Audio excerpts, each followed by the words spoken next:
you a woman in medicine feeling overwhelmed and disconnected from the personal fulfillment that you desire? You're in the right place. Join doctors Joanne and Erin as they rewrite the rules for women in medicine. Let's begin. Women physicians carry up to 100 extra minutes of household labor every day. That's not a work-life balance problem. It's a second shift no one put on your schedule. If you're a woman in medicine listening to this right now, I want you to know before we go any further, you are not failing at balance.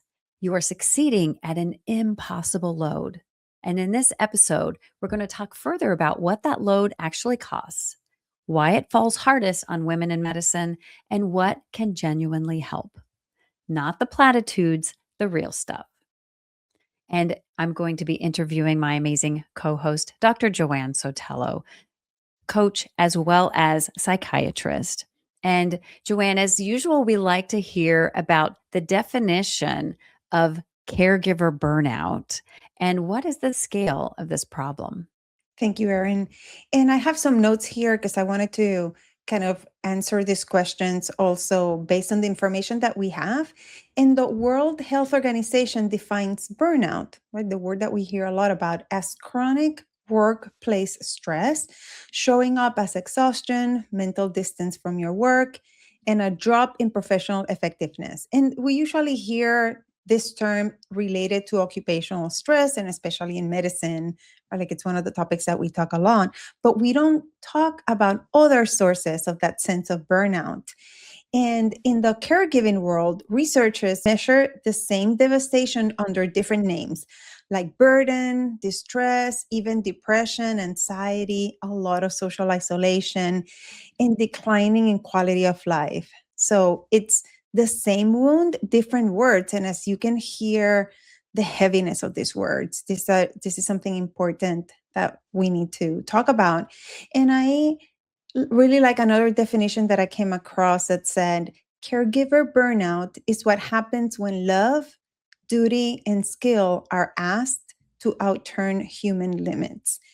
And this topic is particularly important to me. I've shared here that I take care of my mom who has Alzheimer's, and she's been living with me for 10 years after my father passed away. And even though I would make the same decision over and over again, it's definitely a work from the heart, and it's probably the hardest thing that I do, if I'm very honest and very vulnerable. Sometimes I think of it as, it's like you all of a sudden you have another kid. But with children, we know kind of the developmental milestones. We know what's going to happen. We know, right, like they're going to grow up and life changes as they're older. Eventually they move out and I'll be an empty nester later this year. So that's happening as well.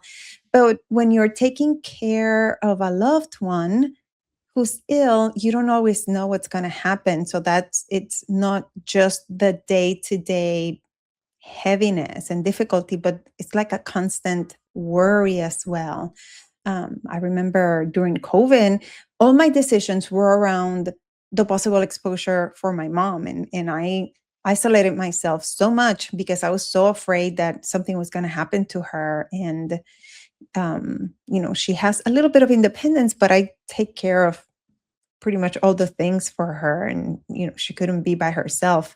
So it's definitely something that carries a big load, and it's not just time and effort, right? It doesn't feel the same as if you were taking care of someone else, even though of course there's heaviness in that as well. But when it's your loved one, there's an emotional and mental drain that it's just inevitable. And it's so important to have the awareness of it and to seek help as needed. I wanted to share some statistics that I came across while we were doing the research for this podcast, and it said 63 million Americans were caregivers in 2025.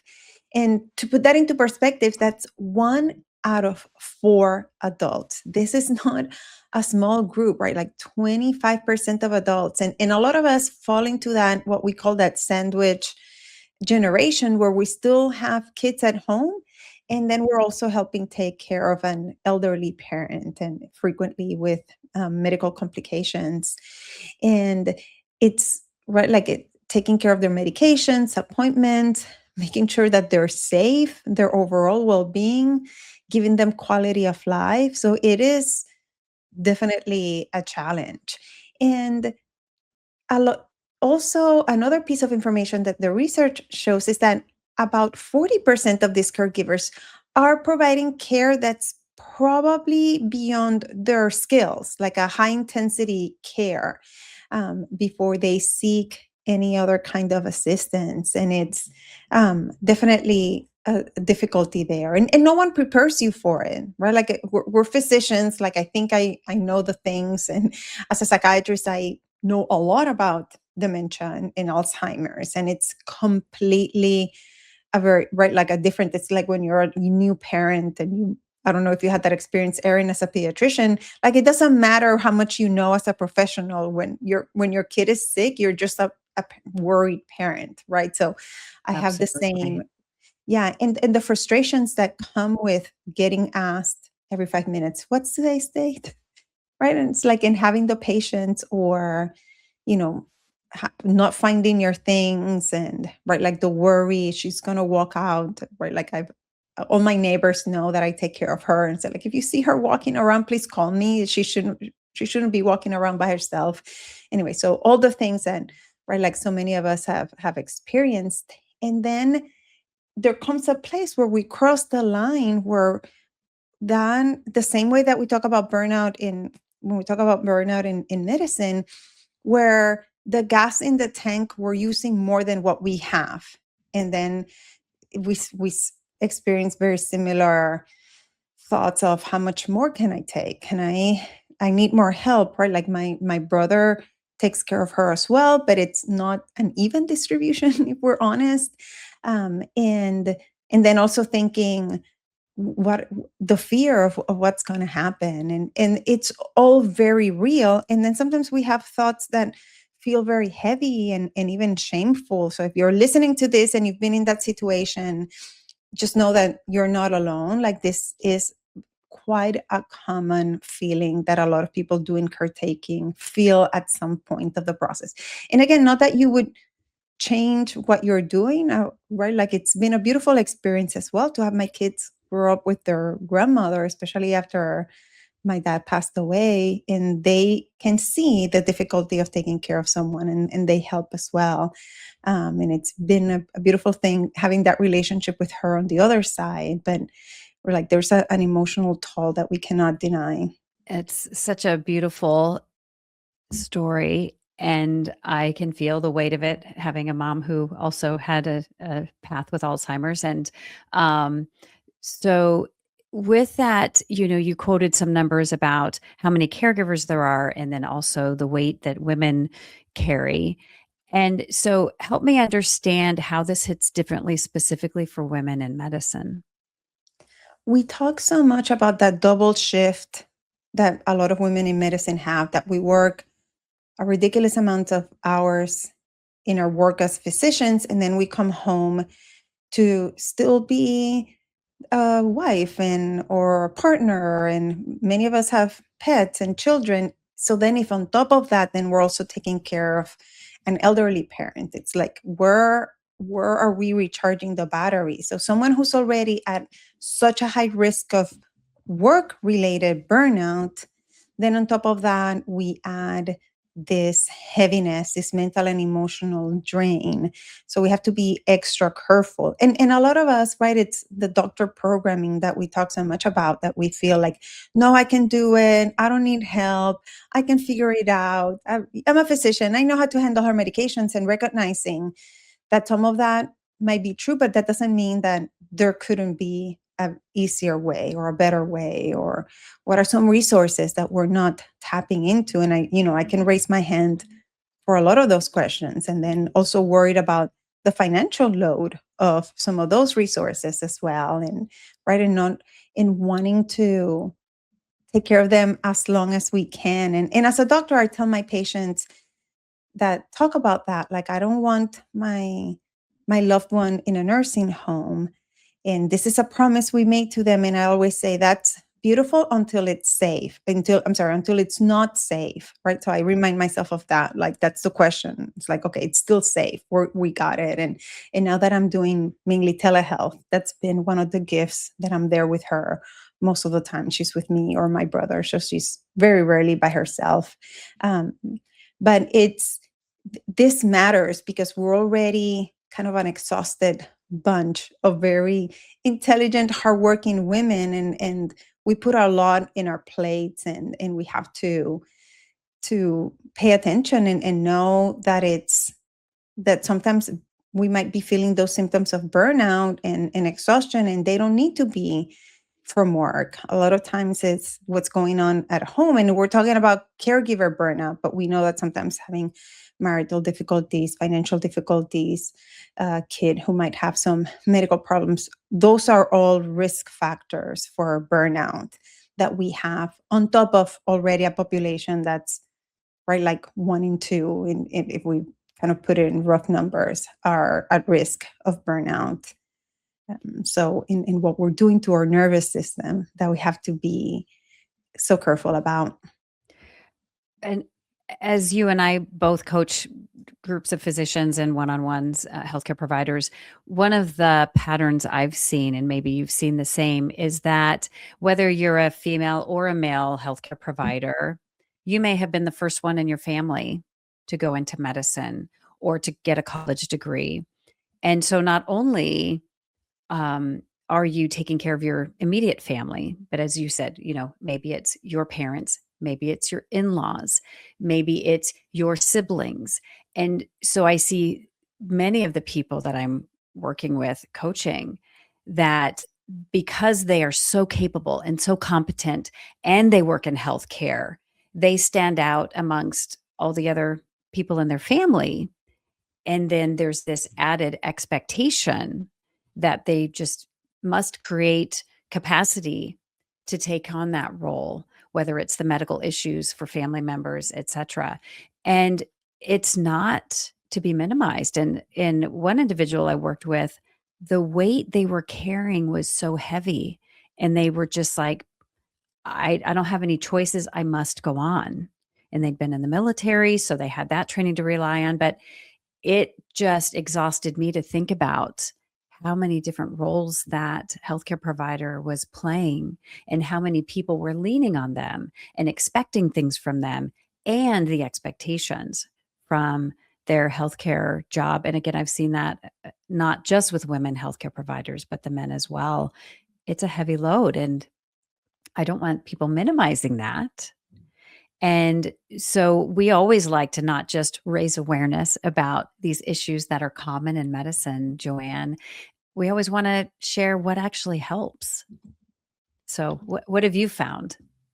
And I should add, from your previous question, that as women, we are, a lot of us, generationally and culturally, the ones kind of that the family defers to. Like, it's usually the daughter, right? Like, takes care of, even though I'm the younger one, or like it was kind of like a default, like, or, you're the doctor, you're like, you're okay financially, you do it, right? Or she has a better relationship with you. And the reminder that, I accepted that role. I'm not playing victim here, but then also knowing that a lot, or you might be like the only child able. So knowing that's kind of also like a cultural, and I think at least in our generation, what's expected, and all those pre-programmed definitions of what we're supposed to do, that we can challenge, but it's our reality. And going into what helps, it's like we always say, we need to have the awareness, and this has been part of my work, because and I think I've had to acknowledge that a little bit of denial that I've had, of like, oh, she's okay, like, she's not that bad, and then seeing her deteriorate some, and thank goodness she's super sweet, she's a blessing to have, and then recognizing this is not as easy as it used to be, even with the same diagnosis, right? Like, we know the levels of it, and so recognizing where we might be minimizing what we're struggling with, and where we might need help, and thinking about it in individual strategies. Like, we always talk about, of course, coaching, Like, we're gonna say that in almost every episode because we understand how that can help. And I know it's helped me. Like it took me a while to recognize how difficult that was because I was just going through the motion and doing all the things. There's other things that we can always do that are good, like mindfulness things, like meditation, journaling, all those things that we talk about. They're not going to fix a problem, but it's grounding. It'll protect your nervous system that's already very wired, and with that, then also physical movement is really good to protect our nervous system. And then if you need a little bit more help, and especially if you have a hard time moving out of the house too much, know that you can do in-visit or even telehealth support versus whether it's right, like we talk about coaching, but then also if you need to see a psychotherapist, if you need to see a psychiatrist. And this is where I think I've struggled too. It's knowing that we need real break, like real time off, which sometimes feels impossible. Like, how can I take, right? Like we take vacations from work. So it's something similar to that. And I'm grateful that I get to travel and that during those times, my brother takes care of her. And that's sometimes when I realize how much time, energy, effort I spend because like I wake up and it's like I'm like hyper alert. Like, is she okay? Did she get her coffee?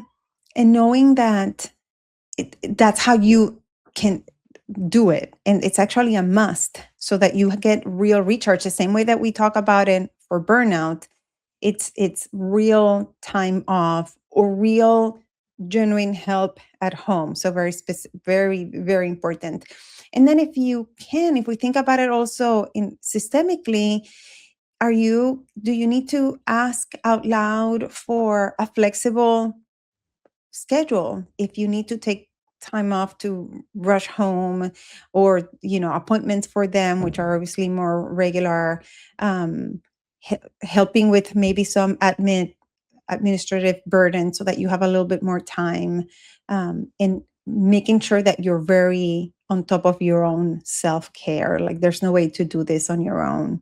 Well, one of the other things I think about is getting help sooner than you think you need to. And one of the unique things being a healthcare provider, a woman in medicine, is we are so capable.